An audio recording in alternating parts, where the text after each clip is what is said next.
بسم الله الرحمن الرحيم. الحمد لله والصلاة والسلام على رسول الله صلى الله تعالى عليه وسلم. ربنا أرنا الحق حقا وارزقنا اتباعه، وأرنا الباطل باطلا وارزقنا اجتنابه. ربنا آتنا في الدنيا حسنة وفي الآخرة حسنة وقنا عذاب النار. برزان خوشوستان خزمة كتاب النيابي الداء والدواء إمام ابن القيم الجوزي رضا رحمة فايلة دو درس لخزمة يابوين سرطا باسي اوي كركا هيج نخوشي نية، چه نخوشي دل، چه نخوشي روح، چه نخوشي بدن كچارسري النبي وهميان چارسريان هي بفي فرماشتكاني پیغمبريان صلى الله عليه وسلم. باشترين و بهسترين دوامان باس کرد، چاکترين چارسر من باس کرد كبريتي بو لقرآن لدرسي پیشوا. چارسري دوهم إمام ابن القيم كأمرو أشين خزمتي باسي أكا بيتي للدعاء. چارسري يكم قرآن، چارسري دوهم دعاء. أفرمي فصل الدعاء يدفع المكروه. فصل كتاب باسكا هرشي مكروه خرابي إنسان هي مادي معنوي هم الدعاء هالي بيو أنيتو نايهلا. وكذلك الدعاء فإنه من أقوى الأسباب في دفع المكروه. هروها دعاء جوك القرآن شون زور تأثيري هبو دعاء بهمان شواز تأثيري زور زوري هي و يكيك له كار الزور بهيزة كان بوشار سر وحصول المطلوب هرأوني مكروه كان لسر تولا بري زور كاد أمنياتي زور قوري لطلي إنسانا هي دعاء همو دستبرأ كان وتا دعاء دوشت يكم مكروه خراب كان لسر لا أبا دوام شاك كان بو الرأي كشوته أي باش ليرا برسالة يتبشو إما هندجار دعاء كان من جيران نابي أثركش نابيني أفرمي ولكن قد يتخلف أثره عنه هندجار هستكي أثري دعاك دعاءك إلى دعاء كردنك أو بوشي يكم إما لضعفه في نفسه بأن يكون دعاء لا يحبه الله. خدي دعاك خود دعائك لاوازة خوا أو دعائك خوجني وخاليك ما خوا أو دعائي جل جلاله خوجني. طبعا هندك دعاء هاي لقطيعي الرحم لو أنا رب العالمين بهيش شوازك أو دعاء الجواب ما داته بوي جاري واي إنسان دعائك كذا لم دعايا جيرانه بلان خودی دعا که خوش زمینی زود گوریتی ابوه خوا او دعایی پی خوش نجوابی نداتو بو لما فيه من العدوان دجمناتي تيا برامبر بكسر يعني تصور كان جاري وهي دو برا باش لسشتي كي مادي شريان ابي اميان دعاء كلو يعني دعاء كلو دعائي كي زور تند ليكتر اكن زور بخرابي دي أم دعائك اللي يكثر أكان أما هي عدوانية فايقول قبولناك دعائك لاوازة أجر شي هند جارو دعاء خرابانج إنسان بالزمان الرنين بدعاء خراب جاري وهي موقعك أو ندب قوته وجيرا وني دعاء خرابا جيرا أبي إمامي الزمخشري بيوتي الأعرج يعني عالم الشلكان بو بيوتي الأعرج بسر هاتك أجرته على جارة شولكيكم بدسوا على قاتم تنبستوا أم هنا وأم بردو على دايكم هنا هواي أكد دايكم أم شولكيكونا حالا مش برمنا أدا على شولكيك أخوي كربا كونيك ومنش تنبتكم راكيشا على قاتش الرجل وهات درو على دايكم أوي بني سور بينا خوشبو وتي أكرو لقاسب برنج على الرجال بسر شو مطالب علم قوربو على لبيني بخارة وأم منطقانا على إيواريكم بسرعة هاتو بفريكي زهزر جبالي على بنا بفركا أروشتم شوين اللي تيكسون بأزاني وكيوم روم سرمان بو على كوتم أقام لخومنا على كهوش بخوم كوتوا سيركم خلشي بدور موكوبونا توا كشيء أويانا كمن بنجور ناقرم بو آزار النقات على تشاوم كردوا سيركم خلقهم ويكون على أطباء هنا وخليشي أوان أيانا قاتكم ببرنوا على من جوتم أول شيء كانوا كان والله قاس أبي ببرينا لنا بفركا بفر بردويتي بس كشم على بنج نايقري على وستان بيرم كردو دعاكي دايكم بخوات ولكم من بنج نكر بەخۆ بەنج نامگرێت ئەڵێ دوایی وتم قاچی ڕاستمە یا چەپ ئەڵێ وتیان ڕاست ئەڵێ بیرم کردەوە جوان سێرەکەم چۆلەکەش قاچی ڕاستم بەست بوو ئەڵێ وتم کاکە بەنج هیچ چارەسەری نییە بۆ من و هیچ عیلاجیشی نییە قاچمە بڕاو بەخۆ دوعای دایکم طبعا لەو زەمانە طب ئەوەنە پێشکەوتوو بۆ قاچی ئیمامی زەمەخشەریان بڕیەوە قاچێکیان بۆ دروست کردەوە کەس نەیەزانی شەلە بۆیش پێوتە ئەعرەج هەموو جارێ یعنی شەلەکە کە کەس نازانێ شەلە طبعا ئەم دوعایە خۆ دوعای مەسەلەن دایەک بۆ مناڵەکەی دوعایەک نییە کە دوعای لێ بکە گیرا بێ بەڵام موقعەکەی موقعێکی بەهێزە دوعاکەی تیا گیرا ئەبێ و دایکیش بۆ هەموو سۆزەوە و بۆ هەموو گیرابوونی دوای بۆ هەموو فەزلەوە لای خوا دوعاکە گیرا ئەبێ لە ئەخیرا سەیرەکەی نەتیجەی دوعاکە بزەڵت ئەوە بە قاچی بە بڕین ئەچێت چۆن قاچی چۆلەکە بە بڕین ئەچێت بۆیە حتى ئەو دوعایەش کەوا ضعیف و لاوازە ئەبێ ئینسانی مسلمان خۆی لێ بپارێزێ ئەبێ زمانی ڕانەیەنە سەر دوعای خراپ ئەوە یەک کابوو کاتێک کە دوعات گیرا نابێ یەکێک لە هۆکارەکانەوەی خودی دوعاکە خۆی لاوازە دوميا وإما لضعف القلب وعدم إقباله على الله وجمعيته عليه وقت الدعاء يعني أوتا حكاري دوهم أويك ضلي أو كسي دعاء أكا ضلي كلاواز وغافلة أجي زمان الدعاء أكا ضلي أجي لينيا لا يكب لمناجاة كان هي الله أي أو پروردگاري زمانم لقل تويا أجول ضلم لشوينة تبا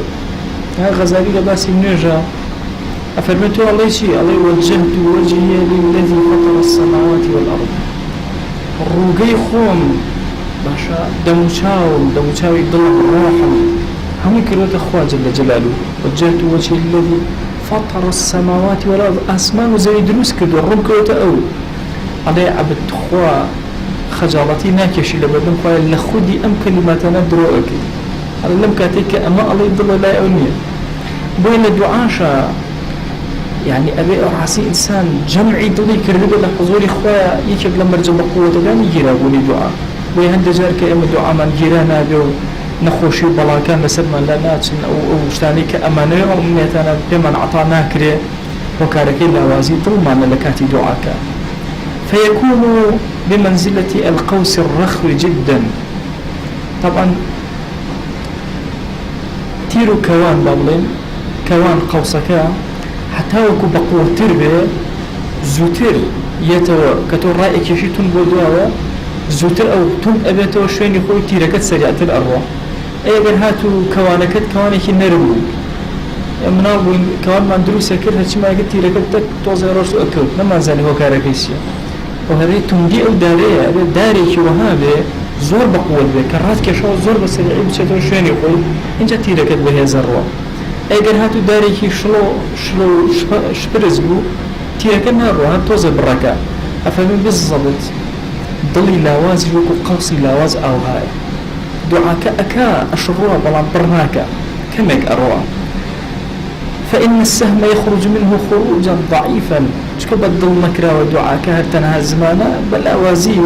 شون تيرك اللي بلاوازي درسي لو دعاك لاوازا او دو سهم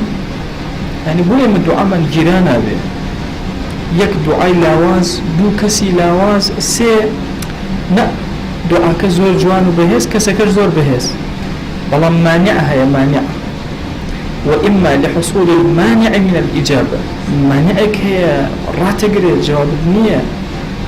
مانعك شيء من أكل الحرام والظلم ورين الذنوب على القلوب حرام تخوضوا ظلمت كردو استمت كردو دلكت موركي كي دراوة باشا موركي قناهكا بسر دلطوة واستيلاء الغفلة والشهوة واللهو غفلة شهوة له لعب همو أمانة ابن مانع بلا وقت دعاك شات ودل الجمع كويا دعاءك ألا الله كيشدني يعني لو كاتيك جوان ترين وشط هالبجاجة ويبرزي كتب ولا يخوال جام دعاي بيبكي بس لا يا حرام تخواد ولا غيبتي كسكت كيلو ظلمت كيلو انجا غافلي بالآقاي توشي أنواع جوري شهواتها توي لأنه لهو أجي وغلبتها عليه ظالم وبسرتا إيه لم كاتو شون دعاء كتجير أبي وكو فرمايشتك أبو هريرة ومن أجرته لمستدرك حاكمة ومستدرك حاكم بشكل كتاب زورنا يا بكان ولما يكون زور خزمة حديث يعني كدو خلي الرازي به مثلا أجر كسك صحيح يكي المصيبة خلطيك هاتو كرت يعني كدو خلطيك هاتو شرح يعني كدو خلطيك هاتو سندي خوان بوهناوا مستخرج يعني بوهناوا وتها أيني أم كتابان بالرواياتي الروايات كدو اللي في غمجانا صلى الله عليه وسلم هنيكيش استدراكات يعني كدو استدراكات لعلم حديثة وتلا سر شرطي أو كسا هاتو الأمان الحديث يعني بهمان شوازي أو حديثي تريان روايات كدو مستدركي صحيحين حاكم هاتو على أم حديثانا شرطي بخاري ومسلم يعني تيايا أبوايا بخاري ومسلم أم حديثانا يعني به أنا هنا طبعا دو إيش علماء ردي مستدرك يعني زور دعوته أو كتب في زور نيابة فلما يشتغل لأبو هريرة ويجل في رميجان وصلى الله عليه وسلم أفهم ادعوا الله وأنتم موقنون بالإجابة دعايشي لوازمك بأخوة جواب ناداته يقينة تلك جواب أداته يعني برواكا هندي لفرما اشتكانا فرمسي فرما أقر عبد دواك الأخوة ما تشون جواب في الله لبيك وسعديك لبيك لأصلا دوداني لأصلا لباني باشا البابيني هاتو دعي ودود هاتو تسر سلاسي كبوت اللبيني دعي إضافة كراء وبوت اللبيك يعني دو جار بلي يعني تو بلي خواي يعني يا رب فرماش تكا فرماش عبدكم بلي يا رب من في ألم لبيك يعني دو جار بلي أي عبد وخوالا كتابي اللغة لبيك أخراني تو تاريخ بيتو أفرميتي لبيك عليه يعني عليهم بلي أشوستن لخزمتها تلبية لمطالبك بوئي تو هرچی دواکه پیو عطاکو بو بخش مجابزه کم اهل کردی خو مانا علی لخزمتان سبحان الله لبیک و کوای بلا دو جار لخزمتان والله انسان شرمك كشرحي او اكابودي دي تصور كاتك اما علي مثلا يا رب ابي يقين من هلك اخو عظيم كمان علي لبيك دو جار بلا بوتو اي عبدكم دو جار بلا بوتو والله الله اگر گناه بار بكسك ونزاني هر كسي باش الله والله اگر گناه بار ب خوي غرفي الله لبيك وسعديك دو جار بلا بوتو اي عبدكم وسعديك يعني شيء يعني اسعادا بعد اسعاد دو جاريش خوشبختي بوتو خوشبختي زور غورا بوتو اي عبد ان جاء فرمي ام فرماشتا ادعوا الله وانتم موقنون بالاجابه دواكا لخوا يقين تان هذا بجوابي خوا نور سيقسيك هي أفرمي كانت دعاء كان أبيك تو دعوة لخواءكي أو أن دأستيك الروحي برزت هذي جود لجوابي خوابي جود ليبي كرب العالمين برامبر بتوي عبدي قنا برالي لبيك وسعديك بروحك أو إنسان دعاك وأنتم موقنون بالإجابة واعلموا جابزانا في غمريان صلى الله عليه وسلم أفرمي أن الله لا يقبل دعاء من قلب غافل الله خوي قول الدعاء للضل يقول ناقري كغافلة بآقايا بزمان دعاءك بدل شوين اتلا لاهن خريكي له لعبة آقاي لخ وناسي هرنية أم دعاء لقوماك فرما اشتكا قرسي درزي صحتك ضعفي كتيا بلام زور معاني بأما بخش أويك لدعاء كان منا زور بيقين ودعاء وهروها أو من لا معلوم بك دل غافلة كان دعاء كان انجيرا نابع كوابو أبي الدعاء بهز لكسي بهز بدي مانع داوك إلا أو مصيبتاني كبسرت ولا سر الله أشن إثر هرش تبي مصيبة كان مادية معنوية لما درسك كمان أسايش الروحة لو أتي إنسان نخوش كيزور دعاءك طبيعة إنسان أو هاي بس كاتك توشي جناها بدعاناك أهاتو سير كان أجر كسيك بي بلان كاك بياني أم دسيتو أبريتو شو هتا باني خير لناك وسل السجدة أبارتو ألالتو يا رب خويا شفاء بإعجازي خوت بقوري خوت خويا اشتيك بني لك أم دسنا بريتو كسيك يلا العمليات كده تعب يعني خير لناك الدعاء أبارتو ألالتو دي أم بوشتكي مادي أي بوشت معنوية كان تصورك المسائل معنوية كان جاري وإنسان توشي قناه كبير هرشي مجاهدة نتيجة نية بەس چەند جارێ لە بەردەم خۆی ئەپارڕێتەوە بە دڵ خۆی لەم گوناهە ڕزگارم کە ڕزگاریەکە. زۆر کات گەنج خۆ مامۆستا من ناتوانم ئەو گوناهە واز لێ بێنم. جارێ ئەڵێم بەڵام فەلسەفەی مرۆڤ ناتوانم نازانم ناکرێن نابێ تیان نییە، ئەتوانی هەموو شتێ بکە. بەڵام ئایا چەندێ عەزیمەت لە ناخەیەتی بۆ ئەوی ئەو گوناهانە هەڵکەنێ و هەنگاو بنێ بەرەو پێشەوە. وی ئینسانی مسلمان ئەبێ زۆر بە وریانە تەعامل کە کاتێکەوە ئاسایشی ڕۆحی تێکەچێ پەنا نەبا بۆ شتی لاواز، پەنا بەرێ بۆ شتی بەهێز. جاری وای ئینسان تووشی بێتاقەتی ئەوێ ئەڵەن کورە تۆ بڕۆ پیاسەیە بکە باشەوی، پیاسە بکە چاوی تێرەکە، ئەی ڕۆحی بەچی تێرکە. دەوای یەکەمی قورئانە، دوای دووهەمی دوعایە. ئەوەرە تۆ دوعاکە بڵاڵێرە و بپارڕە بزانە چه ئارامیە ڕووتی ئەکا بە تاتی ئەگەر دوعاکە یەقینە هەبێت کە خوا گوێی لێگرتوویت و جوابت ئەداتەوە، تخوا مانوو ئەبی لە دوعا. بۆیە ئێمە زۆر کات مانوو ئەبین لە دوعا، تاقەت بەنامێن دوعا بکەن. هۆکارەکەی ئەوەیە ئەم چێژە وەرناگرین، هەز ناکەین خوا جێگەجێ بە عەزەمەتی خۆی گوێ لە عەبدەکان گرتووە کاتێککە دوعاکە. باشە بزانین ئەو کەسێک کە غافڵە دوعاکەی چۆنە. جارێ با بزانین دوعا خۆی بۆ خۆی بەڕاستی دەوایەکی زۆر بە نەفعە، چارەسەرێکی زۆر بەهێزە. هەرچی نەخۆشی هەیە هەمووی لا ئەبە، بەڵام دڵی غافڵ قووەتی دوعاکە کەم ئەکاتەوە. چەند دڵەکە غافڵ بێ ئەوەنە هێزی ئەو کەم ئەکاتەوە. خواردنی حەرام هەندێک جار هەر بەتاڵی ئەکاتەوە، هێزی تیا ناهێڵێ، بە حاڵ تولوکایی تیا ئەهێڵ. زۆر بەلاوازی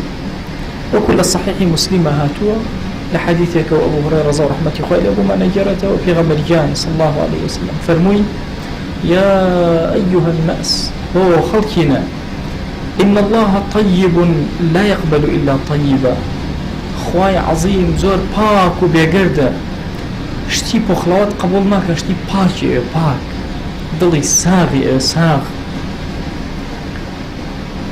وإن الله أمر المؤمنين بما أمر به المسلمين. هرچی ئەمرێک کراوە بە ئیمانداران، بە مسلمانان، بە ئیماندارانیش کراوە. فقال: يا أيها الرسول كلوا من الطيبات واعملوا صالحا إني بما تعملون عليم. هو پیغمبران عليهم الصلاة والسلام بڕۆن طيبات و پاک و جوانەکانی سەرزەوی بخۆن، بەڵام ژیانی ئێوە بەس خواردن نییە، ئەگەتەن لێبێ واعملوا صالحا کە خواردتان و بەهێز بوون ئینجا کردەوەی چاکم بۆ بکەن. إني بما تعملون عليم. ئەم إني بما تعملون عليم هەڕەشەشە و مژدەش. مژدەیە ئێوە هەرچی بکەن من عەلیمم پێی. طبعا عەلیم صیغەی مبالغەیە لە عەرەبی، یعنی زۆر ئاگادارم لێی، بەدزی ئەیکەی، کەس پێی بەدڵ تا ئەگوزەرێ چاکە، خۆ ئەگەی لێ. يعلم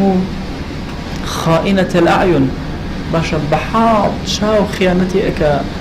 وما تخفي الصدور، بەناخی ناوە ئینسانە شتێ گوزەر ئەکا، خۆ هەمووی ئەگەی لێ. عەلیم. إني بما تعملون عليم، هموم أقالي. آية ترى فرمي: يا أيها الذين آمنوا كلوا من طيبات ما رزقناكم. برو هرشي طيبة بيخون، بلام لكام طيب ما رزقناكم كأما كردما ترزقي إيوه كم منتي إنساني بسروني. دواي أو بيغمبري خاص الله عليه وسلم آياتان باسكير لخطبك إنجا فرموي. ثم ذكر الرجل باسي بياوكي بو كردين، بياوك يطيل السفر، سفرێکی دوور و درێژ ئەڕۆشت، ئەشعەث قژەکانی تێک چوون لە سەفەرە. طبعا ئیمامی غەزالیە فەرمێ واجبە هەموو کەس لە سەفەرە شانە و ئاوێنەی پێ ئەڵێ شانە و ئاوێنە و بۆنی خۆشە نابێت لێ بڕێ لە سەفەرە. بۆ یەکێک لە سەفەراتی دوور ئەشعەثە، قژەکانی مووەکانی هەمووی گرژ بوون لە سەفەری دوورە، نە ئاوی دەستکەوتووە لە سەحرایە زۆر ڕۆشتووە. ئەشعەثە أغبر تبوتوز لي مشتوى فقير كوتوى إنجا لقل أما يمد يديه إلى السماء. طبعا يمد يديه إلى السماء أوانية، بس كان دريج بو أسمان. دكتور عارف علي بو جرامو ولا ماليزيا يجار الدعاء مكر. طبعا دكتور عارف علي بايقول درجات عالية يكي كلا بسمو رزور قوركان لبواري خويا زور سودي جانو براسي مؤسسي كل إمام عظمة لبغداد ويكك للشخصية الزهر ديارة كان لأسي عالمة شخصية كردة والله كلنا أخوة النايناسية قرأيش السرباتو إيرك السري داي وإن شاء الله زيادة أشناء ابن بي پیاوێکی زۆر گەورە بەتوانایە ئەو ئاوا دانیشتوم لە پەنای پایەکە لە مزگەوتێکی مالیزیە ئەوی دوعامە کرد ئەو دەستم خست بەسەر باوەشم مانە بوومەوەنە دوعا کرد و دەستم داگرتی بوو ئەو گەنجێکی جوان هاو ئەو ئاوا دەستی بەرزکردنەوە وتی ئاوا دوعا بکە ئاوا هاوا کرد لە خۆ پاڕێرەوە ئەڵێ منیش ئیتر وتمە سەوخە کاتی مناقەشە نییە تۆ بە دوعاکەم لە تێک نەچێ ژۆک ئەوم کرد و ئەو هەموو مالیزی ئاوا کرد ئەم ژۆک ئەوانم کرد تێر دوعام کرد و أي دعاء هاو بيوتي وتحصل مسلمان بيدا زاري دعاء كي طالب بروفيسور يجزء جوري أي بدل خو ما وتم بخوا بتشاو خوا ناسية ويا والله تحصل مسلمان أي كزمانونا هذا الدعاء بي أفرمي يمد يديه إلى السماء ها في غمريان صلى الله عليه وسلم كان راحتك وأها شون دعاء كرت أفرمي عبا أول دي دز برزي عبا كيسر شاني أكو تخواره دائما سبحان الله يكيك لوشنا نبا حديثي متواتر شون قرآن ثابت بو دز برزكران بالدعاء أو ثابت بو بس إيما الزؤر بالشواوي ما شاء الله حتى تقريبا نساء قال مثلا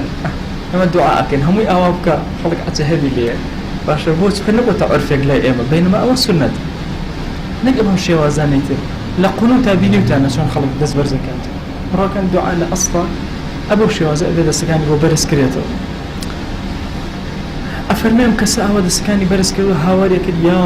يا رب تكراري دعاكي أكد ودو جار يا رب بلان ومطعمه حرام أو خوارنيك خواردويتي يا أو خوارنيك بيتي حرام ومشربه حرام خوارنا وكيهر حرام وملبسه حرام جلكاني حرام لبريا وغذي بالحرام أصلا جستي بحرام قشيك لو برور دبوا فأنا يستجاب لذلك أفرمي إما شون جوابي أما بينهم أن ديرا باستفهامه شون بتشي كيف يستجاب لذلك شون جوابي أم كسأدريته يعني جسير كان أمبياو كان شروط الدعاء طبعا شروط الدعاء زور قرينة للدعاء هاد دعاء شروط الدعاء بكاملية هات دي جراء به في غمر كان صلى الله عليه وسلم فالنشتيق لو فضيلتانه كهي مسافرة شيء دعاء كان جراء بمسافر شكا دورة كيرتو لخزمو كسي جاقي بزي خوا بقوري خوي بزي بسر يدا أبدا بتابتي أقر يطيل السفر ها نوت السفر يكي كرد والله شمتا سليماني السفر برو دور يطيل السفر دريش سفري دريش كان واخد نهاتوتو إيه نقل أمشا ضلشكاو سفرێکی درێژی هەیە ئەشعەثە باشە ئەوەنە مانووە قژەکانی تێکچوون بەسەر یەکە ئەغبەرە تەپ و تۆز گرتوویەتی ئەمانە هەموو شروطی دوعان گیرابوونی دوعا شروطێکی تر يمد يديه إلى السماء ئەمە دوعا ناکە باشە شەرتی تایە تۆم دەستی بەرز کردو هاوارەکە لەگەڵ ئەمەشە هەموو تکراری دوعاکە تکراری دوعا سنەتە پێغەمبەریان صلی الله عليه وسلم ئەو دوعایکە گرنگ سێجار دووبارە کردو ماشا أمش هاورك ابجا نالي يا رب تكراري دعاء كاني أكاتو دي لبرويكم والله مانعي زور بقوته فأنا يستجاب لذلك شون إما جوابي أو بينه يا شون جوابي أو أدريته جوابي لا أدريته أو استفهامي استنكاري بأوتريلا عربية يعني جوابي بيزنية شون جوابي أما أدريته يعني بالتأكيد جوابي ما أدريته بالتأكيد جوابي نادرته أي باشا أول شروطي دعايتي هاتبودي لأوفر ما يشتبه راسي إنسان حتى لبكولته معنى تازيل دلي هاتشي شروط وآداب دعاء لم كساهت وددي بلا مانع كان أو اندب قوة مطعمه حرام ملبسه حرام غذي بالحرام مشربه حرام فأنا يستجاب لذلك شون والله مي أمكس أدريته لا يدريته عبد الله كري أحمد إمام أحمد لكتاب الزهدة لبوكي وبومان إجارته وإمام أحمد رضا رحمة الله وأخوي محدث كركي محدث بنو إسرائيل بلايكي زور قورا رويتيا كردن فخرجوا مخرجا هل هم ينشون شوينك وبوي ببارنا وبلادنا خواجان أمري كربا بيغمبر كان وحي بونا روتي بيان بلايا إنكم تخرجون إلى الصعيد بأبدان نجسة كرا ويانا الدرو والرسل لشوينك صحرايك أو السن وكل يا جبارانيك أو هم تنسان بلان لا شيء بيس وترفعون إلي أكفا قد سفكتم بها الدماء دسانب برزكنا وخين تان بيرشتو خين يعني قناه تان بيكردو وملأتم بها بيوتكم من الحرام كرا دسانب برزكنا شورش حرام كو كانوا يبنى مالك إخوتا الآن حين اشتد غضبي عليكم ولن تزدادوا مني إلا بعدا إن جا خواهي قورا وحي بنا استكمل توريون ليتان زور هر ليتو ليتان تورم اسا داز برزبو كان أبو من دوام بيا كان شتان في عطاك إن جا أفرمي ولن تزدادوا مني إلا بعدا إلا دوري لمنتان دس أكيو نزيقنا ابنو بهات ابن درو وسر صعيدة توبيكي صادقاتان نكدو مظالمتان نجراوتو هر آوا كتو برهاتون أتاني أخواشتان في عطاك كتا عطاناك أبو ذر غفاري رضا رحمتي خوي لبين يكي لو بياو قوراني كبا باوكي زهد ناسرا وزهد إمام عمر رضا رحمتي خوي لبين لزماني خويا نئهش فتوابا نئش قصبك أبو خلا دوني خصبو چونك فكري أبو ذر أو هابو نابع طبعا جيري مسلمان وكو الزمان ما عجب اسم مانغانا نو صالانو همو صالة دوان زمان كو لقيتو إسراحات كو اسم نبو مسر مانغي أدي سير كبزانم أيضا يعني أيضا جيري هر دولة إسلامي هر أو هاي همو كاتب يعني صالانا أم كسا بيويستا بي أعطا أكري اتر خوي قشب أبوري خوي أكا خوي إشي خوي أكا صالانا بي أدري لما البس لما طعم لما شرب لهرشيشتا صالانا بو دابينك أبو ذر قناعتي كتير أيوه أما ناقشتيوا همو شوي هرشي تيبي بخشينا بحج لما الله بنعمته أو فكري أبو ذر ورضا رحمة الله همو إيواريك اشتكان هر همو بخش حج نمته كيف تباني أمين طبعا أبو ذر غفاري إيكا كلا أهلي بهشت في غمري خاص الله عليه وسلم جارك دانشتبوا أو سي صحابة فرمي إيش أقلم سيانا لأهلي بهشت بتنها أمري أبو ذر لسر مرقى بخيزانك أوت أخوة قمان مني لأهلي بهشتن شو كدو كسكيتر بتنها نمردن ومن إسا بتاقي تنها ملمشينا صوم لغزوي تبوك لخزمة في غمري خاص الله عليه وسلم درشو أبوك والله كي تحملي أو رجعينك التوانين نبو كلو بلي والله كي يا بقولي خويا جيش أميان بجيرتو بتاقي تنها بالصحراء الروج أصحاب لا عندنا خدمة في غمري خويا صلى الله عليه وسلم بو إسراحات قلت يعني يا رسول الله فلان كزنها توا فلان كزنها توا فلان كسيترنها توا أو أنه لغزالة قلتوا يا دوا كوتن لبروت يعني أرى والله تاك نفري لدورة ودار كوت في غمري خويا صلى الله عليه وسلم كن أبا ذر أبا ذر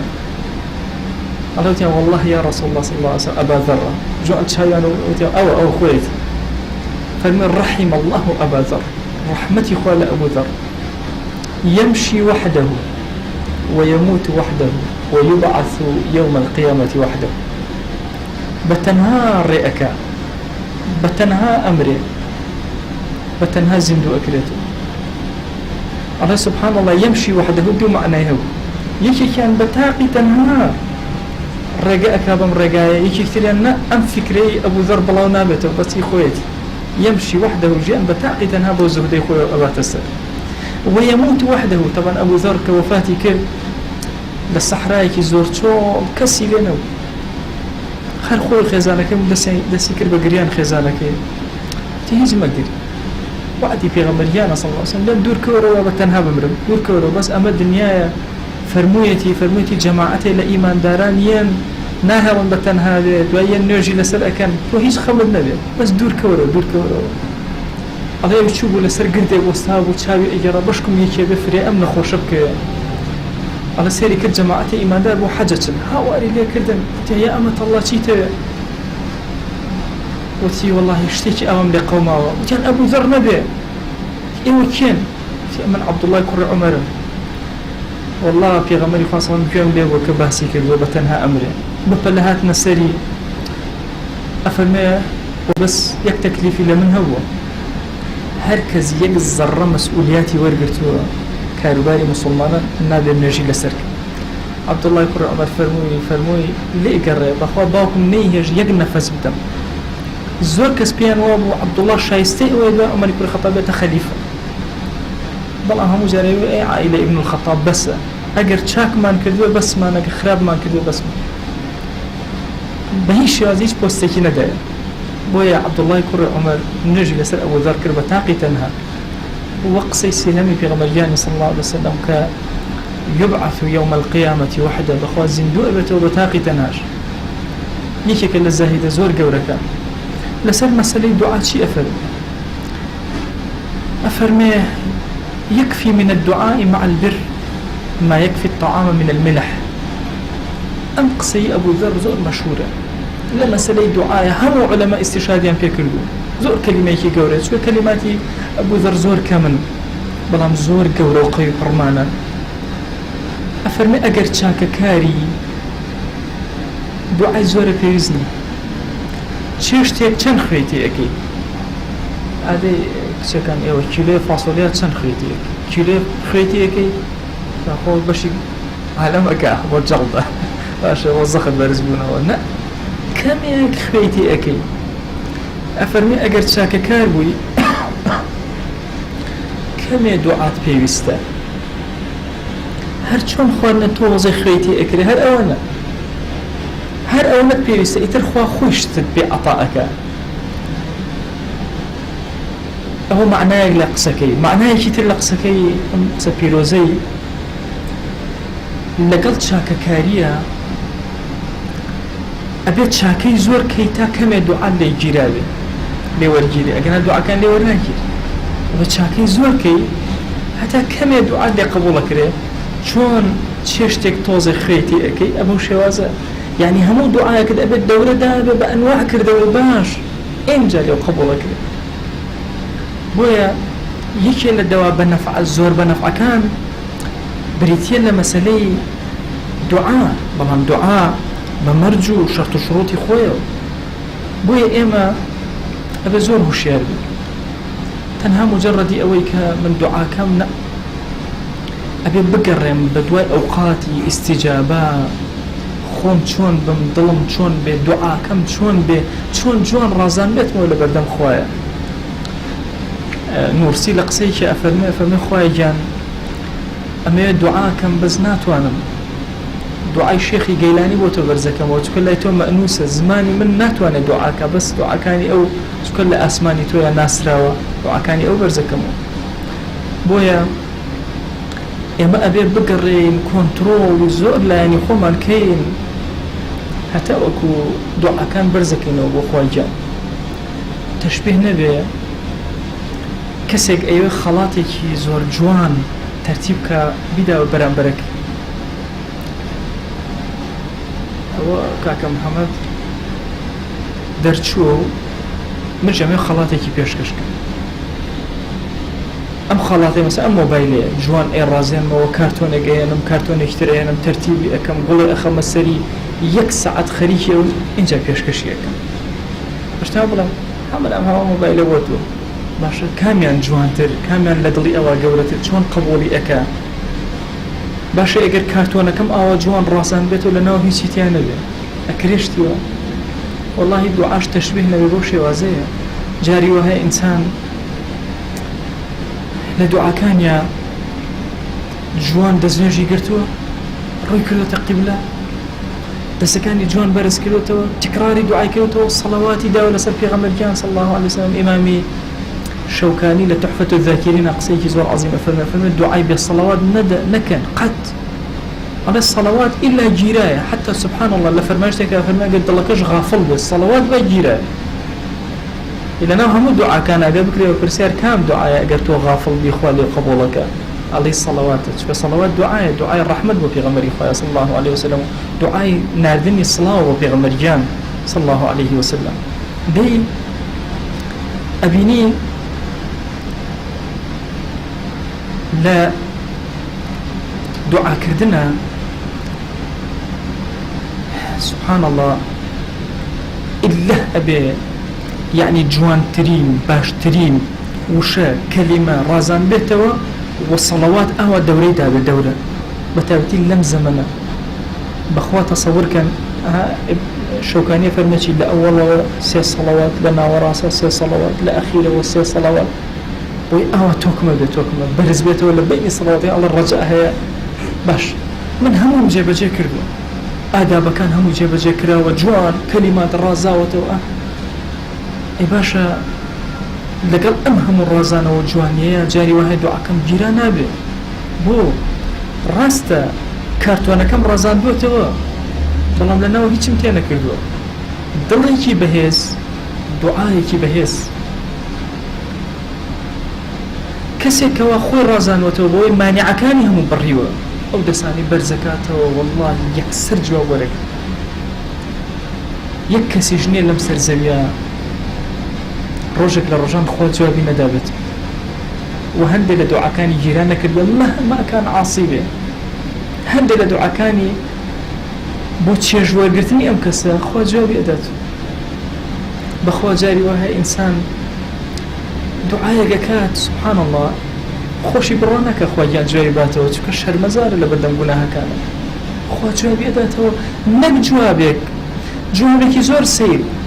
يكسر ولامك كتب الورق قريته والله جاري ويا كسيك نخوش اواكا ايش كينا من نخوش كينا من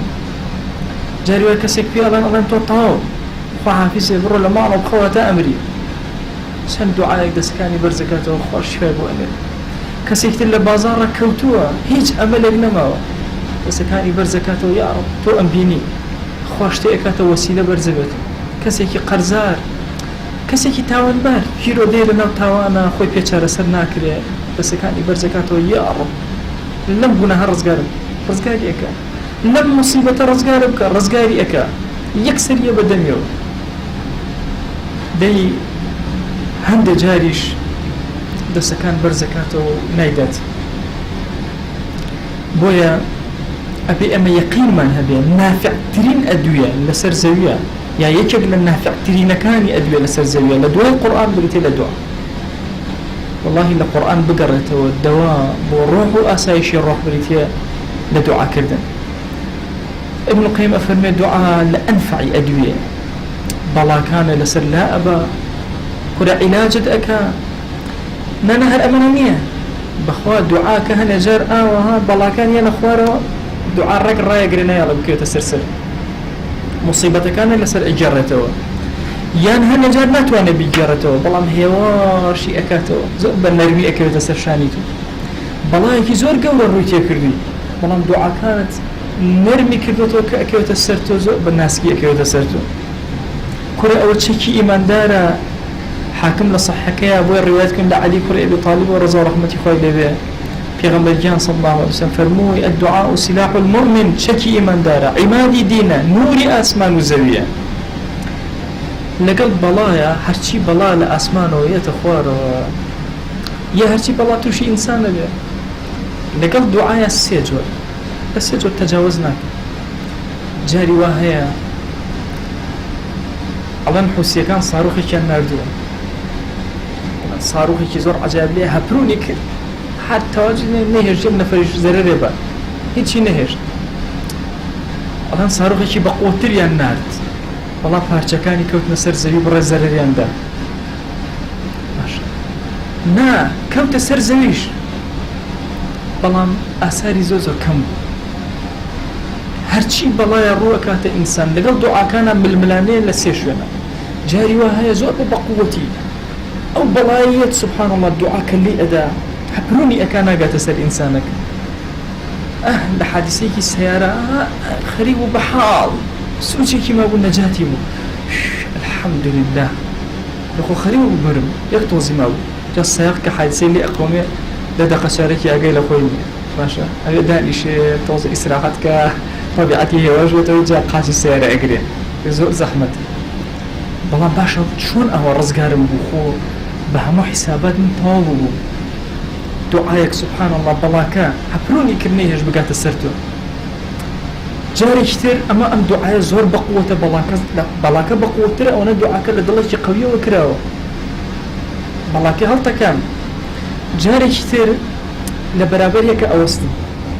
ليك أستا لفرماشك أفرمي جاري وهاي بلاك لقل دعاء حتى أوكس أمره شرق أمره هشتا أو شرق هشتا بلاك نجيشتو تأو الحمد لله أجر رزقاري هند جاري شنا دعاك ضعيفة توصل لبلاك أجريتها هي واشي أكاتو بلا مهد برتا كذا بلا أو بلا قرصة بلا مصيبة كورانية تشك الدعاء برهالستي كردو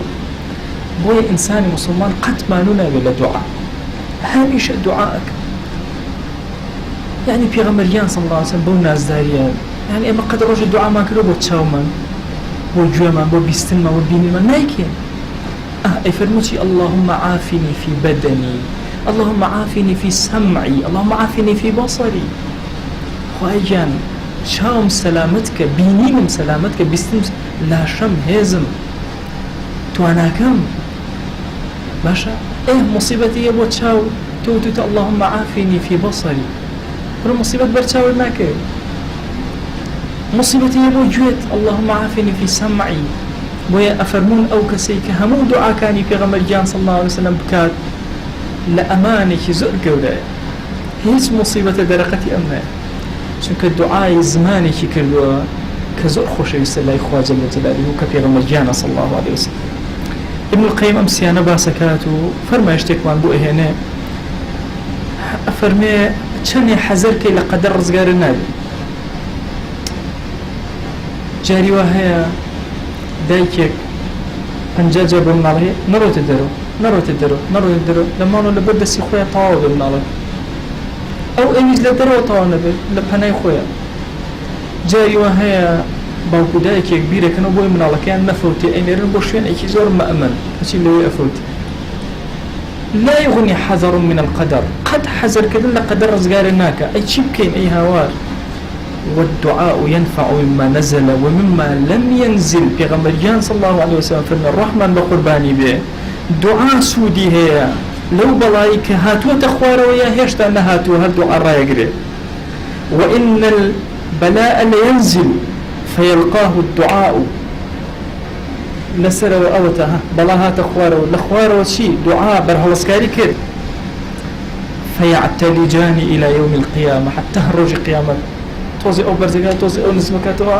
أوستي هذا قفل أم قيامتي كسكما بس قيامتي كسكما وتفك وفاتي كيتب بلاك نادم فرمايشتي كثير الدعاء ينفع مما نزل ومما لم ينزل فعليكم عباد الله بالدعاء عبد الله كرة عمر بوجران كرة أي عبد كان إخوة دعاء كان دعاء حذر يزور مكان لقرة بس دعاء وفيه أيضا حديث ثوبان حديث كثير ثوبان بما نجد بيغمبر جانا صلى الله عليه وسلم لا يرد القدر إلا الدعاء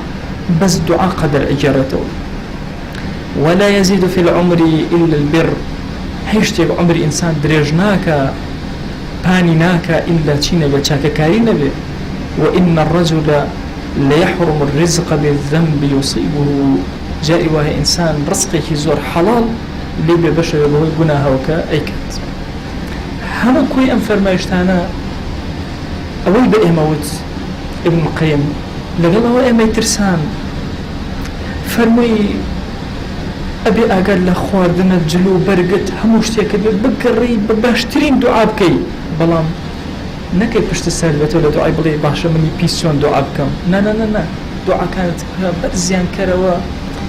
بو أقر مصيبتك النجرة وسوكي أكاد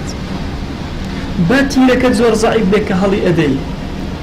توسكي جو بلاك لسرتو كما كاتو أقر زوج لا وازب بو إنساني مسلمان يشق لو دواني كبو أسايش الروحي بكاري يعني بريتي لدعاء كاني بو مال ومنال بو دور وبال اشتك إزعاجتك طبعا إنسان زور لا وازب بشتي زور تروهاتي وجاري وها إزعاج بي دنيا هليته ويا شتي زور بسيط وسادة أيوب خويا تشركي ساعتي خويكي زور شيرين خوش ليه تيكالك وسريك جاري وهاي دراوسيكي حل خو سيري توسي بوشي لي وروش كم إلى شو قرب السنة لو لا تريشوا دتو سيسون لو لا وروش بوشك هلا خو حساسية دروسك طبيعي إنسان زور عجيب دوستك من الله كي توزع عادس كشوشي دروسك أيو قسم بقوا ما وصل لسر أسفر يداني شي قزمنا ينامكم ماشا يبرا بوخزنا بوتي خوة لك وخو مشوشكي أما نالي توي راس لا يداوى بلام تو أبي أنواع حتى أو رجي أمري النابي بشت السالبيتو وابزاني كأواليتو ربيتو يتوازن شارسري يشتكردو شارسري نكردو تولى من الملانية أبي شارسري من الله كتكي هرشون لقل نخوشيات تا أخير نفس أظن سرطانتي هب دب أخواسر قسم بخوا مردم قال لياتو مليون علاج ورقلي بملا بولا جيان أو هايا من ملانيئك بويا عزيزاني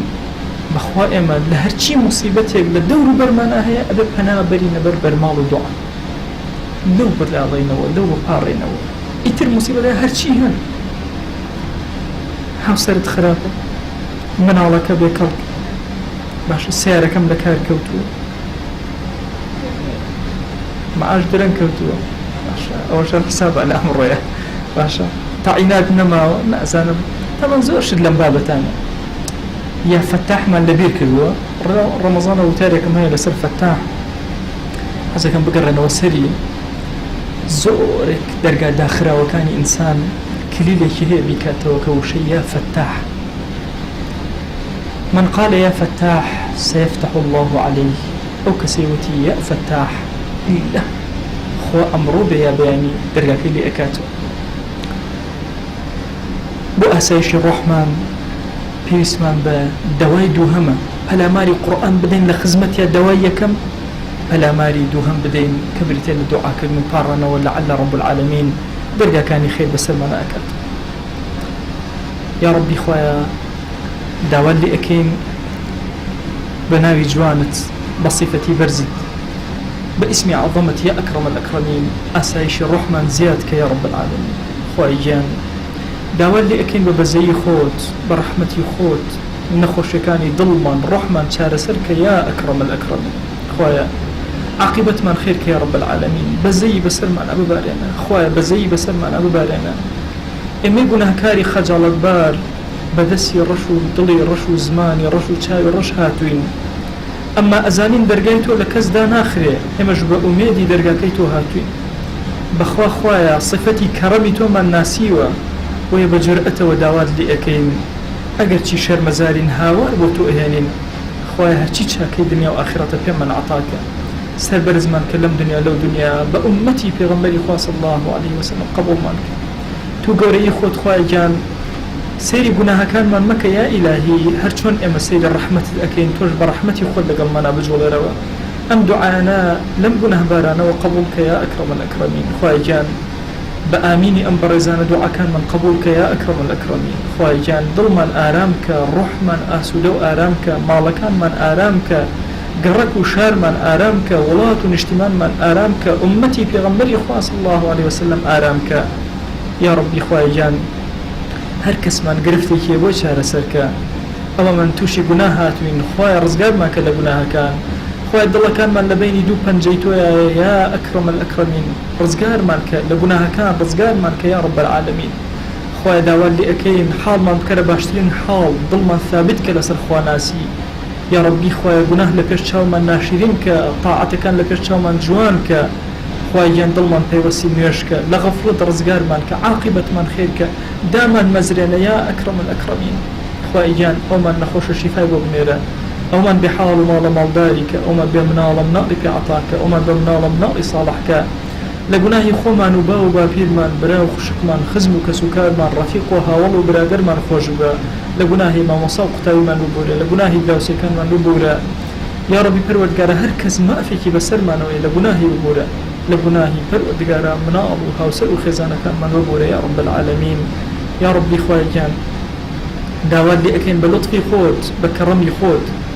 بخوا پروردگارا اگر چی هزاران جار جواب من ندیتەوە ئێمە هەر دوعاکان بەرزەکەینەوە بەخوا پەروەردگارە ئەگەر هیچێکێ لە دوعاکانیشمان قبول نەکەی ئێمە یەک چرکە سارد نادینەوە لە دوعاکان ئێمە کوێمان هەیە بۆی بڕۆین غەیری دەرگانەی تۆ یا ئیلاهی چه دەرگایەکەی تەقی لێ بدەین پەروەردگارە غەیری ڕەحمەتی تۆ نەبێ دەیا ئیلاهی هاتوین تە بەردەم قاپیت و دەرگامان لێدا مەخە زمانمان کولە لە دوعایە بەڵام پەروەردگارە ئەتوانین هاوارکەین بە دوعای پێغەمبەری خوا صلی الله عليه وسلم خوای هەر چاکەیەک ئەو خۆشەویستەمان داوای لێ کردووی خوای ئێمەش داوای لێ ئەکەین و پێمان عەتاکە هەر خراپەی ئەو خۆشەویستەمان پەنای پێگرتووی خوای ئێمەش پەنات پێ ئەگرین و پەنامان بدە یا رب العالمین خوای گیان سپاردە قەت لای تۆ زایە نابێت و نەبووە پەروەردگارە وا خۆمان ماڵ و مناڵمان خزم و کەسمان هاوڵ و خۆشەویستمان ئەعمالی ساڵحمان ئیمانمان هەمووی سپاردەی تۆ کرد یا رب العالمین خوای لەش ساغیمان سپاردەی تۆ ئەکەین چاوەکانمان سپاردەی تۆ ئەکەین گوێکانمان سپاردەی تۆ ئەکەین دڵمان سپاردەی تۆ ئەکەین زمانمان سپاردەی تۆ ئەکەین خوای گیان ئەم شارەمان سپاردەی تۆ ئەکەین خوای لە بەڵام مصیبەتەکان ڕزگارمان کە لە دەردە کوشندەکان ڕزگارمان کە یا ئەکرەم الئەکرەمین خوایە ڕەحم و مەرحەمەتی خۆت بەسەرمانە ببارێنە یا الله یا ئەکرەم الئەکرەمین خوایە صلوات بە ئەندازی هەناسەی مەخلوقاتەکانت ئەنێرین بۆ دیداری پێغەمبەری خوا صلی الله عليه وسلم خوایە سڵاوی ئەم مەجلیسە ئێمە بگەێنە پێغەمبەری خوا صلی الله عليه وسلم خوای گیان سڵاوی ئەم مەجلیسەی ئێمە بگەێنە ئەو خۆشەویستەمان تاک تاک ناومان لە خزمەتیا بهێنە عیب و عارەکانمان لەو بشارەوە یا رب العالمین بمان گێڕن لەو عەبدانەی کە ئەو دڵیان پێ خۆشەکە یا ئەکرەم الئەکرەمین آمين آمين والحمد لله رب العالمين وصلى الله على سيدنا محمد وعلى آله وصحبه وسلم تسليما كثيرا أبدا إلى يوم الدين. طيب ولا بناهم لشيء وش خوش بين كس برسالة كذا لخزمة